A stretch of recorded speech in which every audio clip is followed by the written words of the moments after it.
En plein confinement dû au coronavirus, je souhaiterais vous lire un texte qui me tient à cœur. Je l'ai écrit pour des personnes incroyables, dont la joie de vivre, pour ne pas dire la raison d'être, est de prendre soin des autres.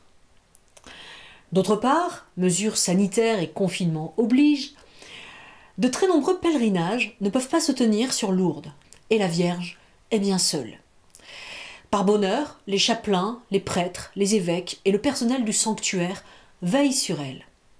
Autant de malades qui attendaient de pouvoir se recueillir à ses pieds et vivre tous ces moments incroyables et qui ne pourront pas prier cette année au pied de la grotte.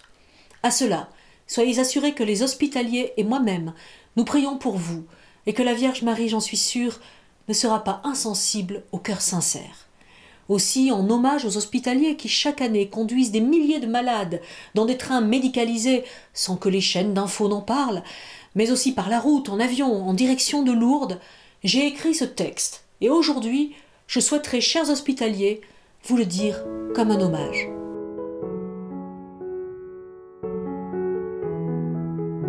Je découvre les hospitalités et tout naturellement, je fais la rencontre des hospitaliers et des brancardiers.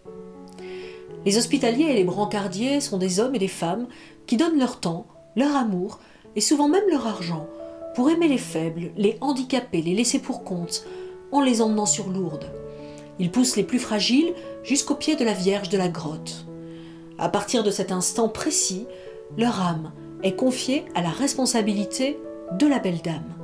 De la terre jusqu'au ciel, comme un élan d'amour inouï se crée. Les malades, les hospitaliers les considèrent. Ils les lavent, les couvrent, les réconfortent, plaisantent. Ils les aiment tout simplement.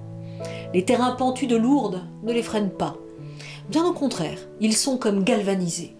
Faibles et valides, réunis par l'amour, portent désormais leur bonheur à la face du monde dans un sourire étincelant. Chers hospitaliers, chers brancardiers, que j'admire du plus profond de mon être, merci d'être ce que vous êtes. Merci pour tout ce que vous faites pour les plus petits sans jamais penser à vous. Dans une époque où le débat sur l'euthanasie fait rage, un temps où des vidéos de personnes annonçant sur le net que face à l'âge ou aux ennuis futurs supposés, il est plus responsable en toute légalité d'interrompre la vie, où en pleine épidémie, les habitants des EHPAD sont isolés, vous, chers hospitaliers, vous portez les plus fragiles dans votre amour, prouvant aux yeux du monde aveuglé que l'humain doit toujours être placé au centre. Bien avant l'argent, l'économie, la rentabilité, l'ego, la suffisance, la bien-pensance, les certitudes. Chers hospitaliers, chers brancardiers, vous êtes un peu comme les anges de Dieu sur terre, qui prient pour le monde dans le silence de leurs cellules. Vous êtes les gardiens de notre espèce. Vos actes d'altruisme sont des prières, et c'est aussi grâce à vous et votre belle énergie que ce monde tient encore debout. Merci.